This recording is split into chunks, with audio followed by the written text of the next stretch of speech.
काली बहन का हैंडसम और गोरी बहन का बदसूरत पति। उपासना, तू तैयार हो गई? चल आज दोनों एक साथ कॉलेज चलते हैं। तुमने ये सोच भी कैसे लिया कि मैं तुझ जैसी लड़की के साथ कॉलेज जाऊंगी? उपासना, हम दोनों बहनें हैं। इसी चीज का तो दुख है कि हम दोनों बहनें हैं। एक बार तो खुद को शीशे में देख और मुझे देख, तुझ में और मुझ में जमीन आसमान का फर्क है। उपासना की ये बात सुनकर काजल दुखी हो जाती है और अपना बैग लेकर कॉलेज के लिए निकल जाती है। तो वहीं दूसरी ओर जब उपासना मुंह बनाकर जाने लगती है तो विमला उसे रोक लेती है। अरे उपासना बेटा, तू बिना खाए कहाँ जा रही? और काजल को क्या हुआ? आज उसने भी खाना नहीं खाया, ऐसे ही चल पड़ी। होना क्या है, हमेशा की तरह साथ में चलने के लिए कह रही थी और जब मैंने उसे उसकी हकीकत दिखा दी तो मुंह बनाकर चली गई। पता नहीं ये लड़की कब समझेगी। कितनी बार मैंने इसे कहा है थोड़ा मेकअप कर ले, क्रीम लगा ले, पर नहीं, इसे तो अपना काला रंग ही पसंद है। इससे तो मैं परेशान आ गई हूँ। काजल और उपासना दोनों ही विमला की सगी बेटी थी, पर फिर भी विमला अपनी दोनों बेटियों में फर्क करती थी। ऐसे ही कुछ दिन बीत जाते हैं और एक दिन उपासना और काजल कॉलेज से घर आ रही होती हैं। रोड पर पानी भरा होता है, तभी एक बच्चा वहां से गुजरने लगता है, पर सामने से आ रही गाड़ी काजल देख लेती है और उस बच्चे को अपनी ओर खींच लेती है, जिस वजह से पानी के छींटे उपासना के ऊपर आ जाते हैं। बेटा, तुम ठीक तो हो? तुम्हें दिखाई नहीं दे रहा था सामने से गाड़ी आ रही है? अगर अभी तुम्हें चोट लग जाती तो? उसका तो पता नहीं, पर आज ये साबित हो गया काजल कि मैं तेरे साथ कहीं आ जा नहीं सकती। तेरी वजह से और इस बच्चे की वजह से मेरे इतने महंगे कपड़े और मेकअप खराब हो गए। अब क्या मैं ऐसी हालत में घर जाऊंगी? अरे कोई बात नहीं उपासना यार, हम तेरे दोस्त हैं, कब काम आएंगे? तू हमारे साथ हमारे घर चल, हमारा घर यहीं पास में है। और वैसे भी जब तुम दोनों बहन एक साथ चलती हो तो लगता है कि दिन और रात एक साथ चल रहा है। उपासना के सारे दोस्त काजल के काले रंग का मजाक उड़ाते हैं और उपासना चुपचाप सब सुनती है। कुछ देर बाद उपासना अपने दोस्तों के साथ उनके घर चली जाती है और बेचारी काजल आंखों में आंसू लिए वहां से निकल जाती है। पर यह सब कुछ विक्रम नाम का एक लड़का देख लेता है जो कि काफी हैंडसम था। वो घर जाकर सारी बात अपनी माँ को बताता है और अपनी माँ से कहता है, माँ, उसका सांवला रंग और गोरा दिल देखकर मेरा दिल उस पर आ गया है। माँ, वो मेरी कॉलेज की ही है, आप प्लीज मेरा रिश्ता लेकर उसके घर चलो ना।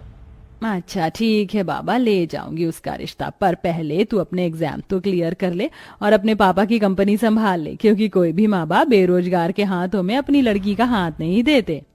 सही कहा माँ, अब तो मैं काजल को पाने के लिए दुगनी मेहनत करूंगा।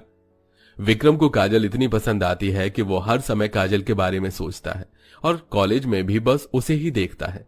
समय यूं ही गुजरता है और उन तीनों की पढ़ाई पूरी हो जाती है और विमला उपासना के लिए रिश्ते देखना शुरू कर देती है। बहुत जल्द विक्रम भी अपने पापा की कंपनी संभाल लेता है और अपनी माँ के साथ काजल का हाथ मांगने उसके घर पहुंच जाता है, जहां वो देखता है कि एक और लड़के वाले वहां आए हुए हैं। माफ करना जी, पर हमने आपको पहचाना नहीं। बहन, भाई साहब, मैं विक्रम की माँ हूँ। विक्रम आपकी बेटी को बहुत पसंद करता है, इसीलिए बिना बताए हम यहाँ आपकी बेटी का हाथ मांगने के लिए आ गए हैं। माफ करना बहन, पर मैंने अपनी उपासना का रिश्ता पहले ही सुनील बेटे से तय कर दिया है। कोई बात नहीं बहन जी, हमारी एक और बेटी है, अगर आप चाहे तो हम ये रिश्ता अब भी तय कर सकते हैं।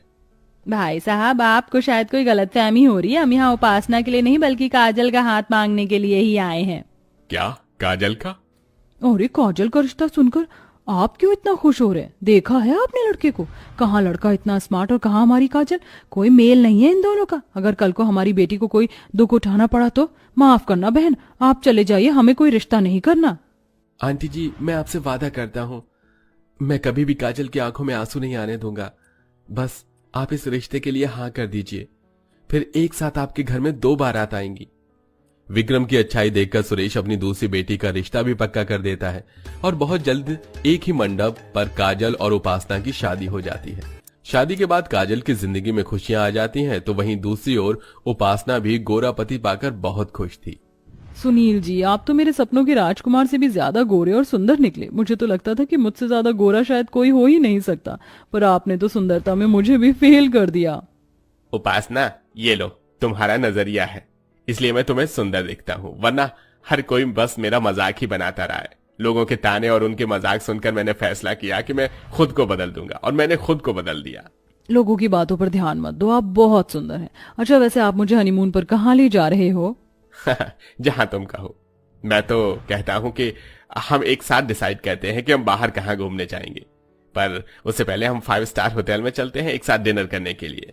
क्या 5 स्टार होटल में? Thank you so much Sunil ji, मेरी जिंदगी में आने के लिए। सुनील जैसा पति पाकर उपासना बहुत खुश थी, पर उसकी ये खुशी ज्यादा देर नहीं टिकती। कुछ देर बाद जब सुनील अपना मेकअप उतारकर अपने असली रूप में उपासना के सामने आता है तो अपने पति का काला रंग और रूप देखकर और बदसूरत चेहरा देखकर उपासना हैरान हो जाती है।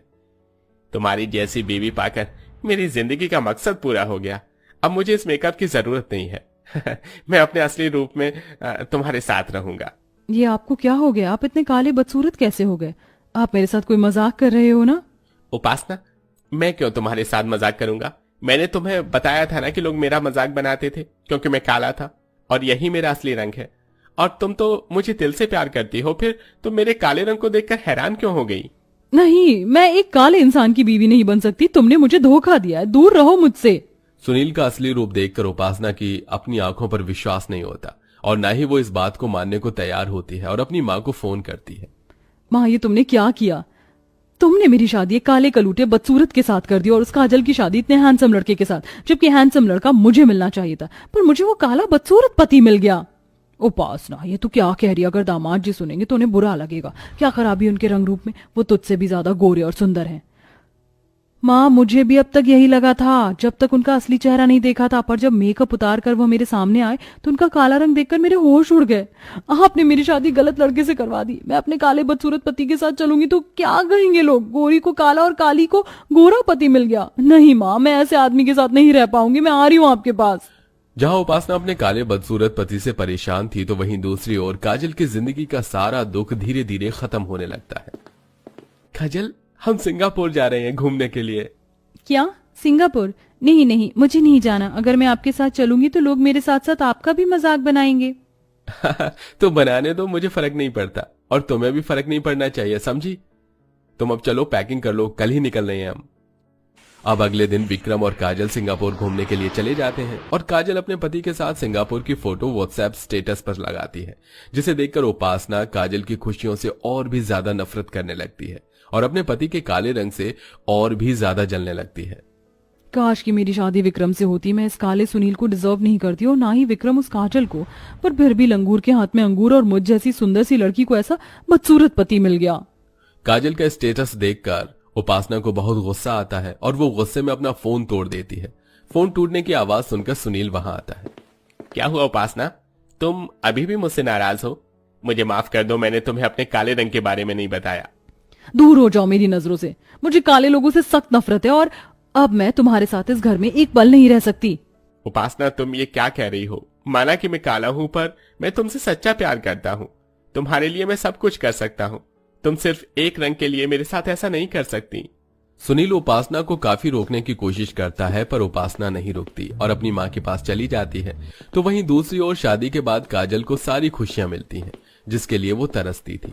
शादी के बाद काजल एक खुशहाल जिंदगी जीती है और उपासना सारी जिंदगी अपने मायके में रहती है।